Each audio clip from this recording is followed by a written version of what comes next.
చాలా ఎక్సలెంట్ ఉంది సార్. అంటే ఇదే రోడ్లు ఇదే విధంగా చేసుకుంటూ పోతే సరిపోద్ది. రోడ్లు, విద్య, ఆరోగ్యం ఈ 3 సమతుల్యంగా చేసుకుంటే సరిపోద్ది సార్. గతంలో న్యూసెన్స్ ఉంది. ఆయన చేసినవి పథకాలంటే మరీ సోమరపోతుగా పోరంపోగా చేసి ప్రజలకు చేస్తారంటే బాధ ఉండేది సార్. అది అంటే వాళ్ళొకటని వీళ్ళొకటని కాదు, అందరూ సమానమే. ప్రజలను పరిపాలించే వాళ్ళు అందరూ సమానమే. కానీ అతను చేసిందంటే ప్రజలకి పోరంపోగులుగా చేసిన అంటే అదే ప్రతి ఒక్కరైనా చేపలు పట్టడం నేర్పించాలి, కానీ చేపలు తినిపించడం నేర్పించగలరు. చేపలు తినిపించడం ఎన్నాళ్ళు తినిపిస్తాం సార్. చేపలు పట్టడం నేర్పిస్తే 4 కాలాల పాటు కింద ఉన్న జనరేషన్కి కూడా చేపలు పట్టుకొని బతకగలరు సార్. అది చేయవలసింది. అది వెనక్కి వెళ్ళిపోయి బాగానే ఉంటుంది అనుకుంటాను సార్. అంటే చాలా వెనక్కి వెళ్ళిపోయాను సార్. అది అంటే ఈ అమౌంట్ పంచడం అనేది కరెక్ట్ కాదు. అలాగని ఇల్లు లేని వాళ్ళకి ఇల్లు ఇవ్వండి, తప్పేట్లేదు. గృహం ఒక ఇల్లు కాదు 4 ఇల్లు ఉంటాయంటే 4 ఇల్లు కట్టుకోవడం అంటే ఇల్లు కట్టుకోవడానికి ఇవ్వచ్చు, తప్పేట్లేదు సార్. చాలా ఎక్సలెంట్గా ఇలాగే చేసుకుంటే సరిపోదు సార్. అవును సార్,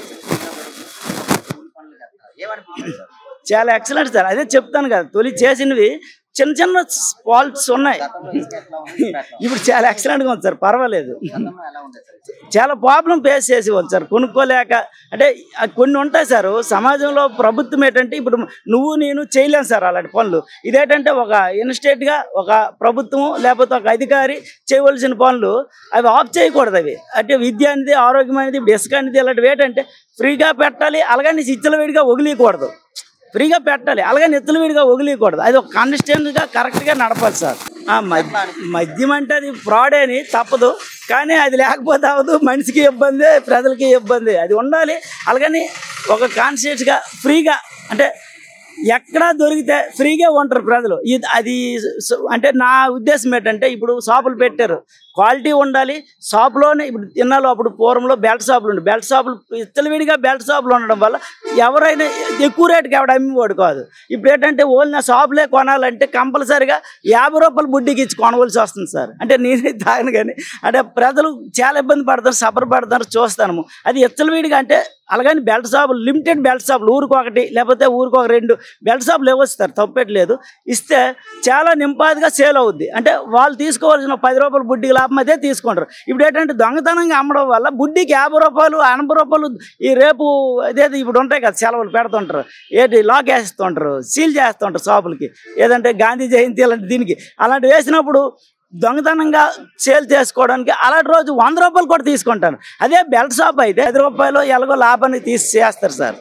పర్లేదు సార్, ఎక్సలెంట్గా ఉంటుంది. ఇదే విధంగా సమతుల్యంగా వెళ్తారు. పథకాలు తగ్గించుకుంటూ అలాగని ఇవ్వకూడదని కాదు, ఇవ్వచ్చు, కానీ పథకాలు తగ్గించుకుంటూ వెళ్ళాలి సార్. కూటమి పరిపాలన రావాలని ప్రజలందరూ కోరుకున్నారు. ఆ విధంగా ప్రజలే గెలిపించుకున్నారు.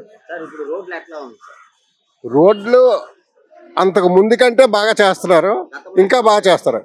గతంలో అన్ని గంతలో గుంతలు యాక్సిడెంట్లు అవి ఉండేవి అనమాట.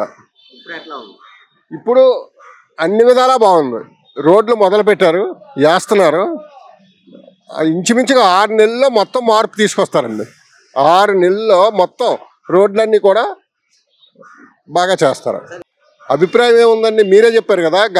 అంతకుముందు ఇసుక ఇబ్బంది పడి భవన కార్మికులు కానీ కూలీలు కానీ చాలా ఇబ్బందులు పడి పస్తులతో ఉండేవారు.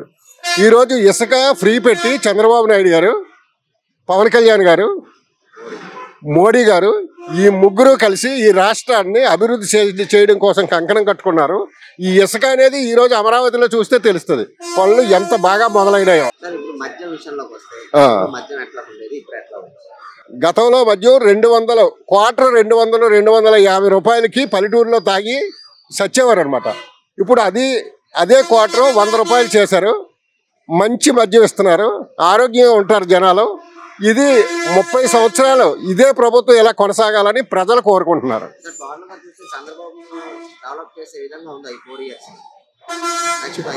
నెక్స్ట్ 5 years చంద్రబాబు నాయుడు, తర్వాత 5 years కూడా చంద్రబాబు నాయుడు ఉండాలని మా పవన్ కళ్యాణ్ చెప్తున్నారండి.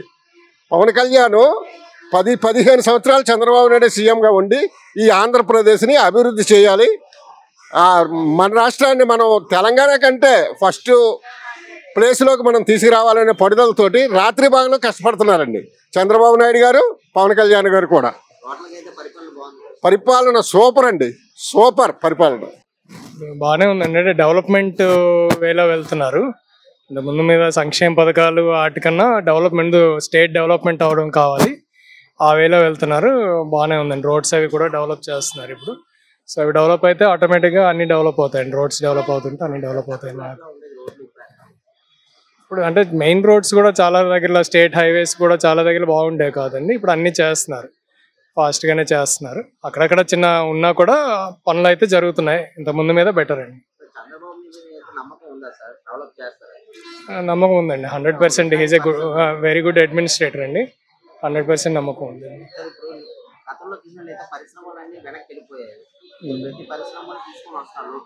అవును, అవును, బాగానే ఉందండి. అంటే ముందుకి ఇప్పటికి బాగా డెవలప్ అయ్యారు ఆయన. లోకేష్ ఒకప్పుడు ఉండేదానికి ఇప్పటికి బాగా ఆయన అంటే రోజు రోజుకి మెరుగుపరుచుకుంటున్నట్టుగా అనిపిస్తుంది. అప్పుడుది తెలిసిందే కదా అండి.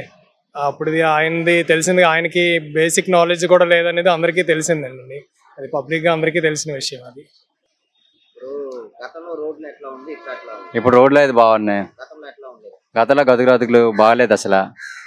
అప్పటికే ఇప్పటికే 50% 90% పర్లేదు. ఎంతైనా ప్రభుత్వం బాగానే ఉంది కాబట్టి ఇప్పుడు పనులు దొరుకుతున్నాయి. అదే అప్పుడు ఎందుకు బ్రతుకులు అన్నట్టు అనిపించింది. ఎవడో ఉన్నోళ్ళకి డబ్బులు వేయడము, లేకపోతే పేదాన్ని గుర్తించలేదు ఆ యొక్క రాజకీయంలో మటుకే. ఇప్పుడు బాగానే ఉంది.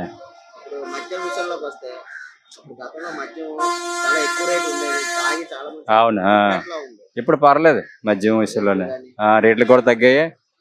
అని తాగమని చెప్పలేదు, ఎవరు ఇష్టసారంగా వెళ్ళి తాగుతున్నారు అంతే తప్ప కుటుంబాన్ని పోషించమని ఎవరైనా చెప్తారు.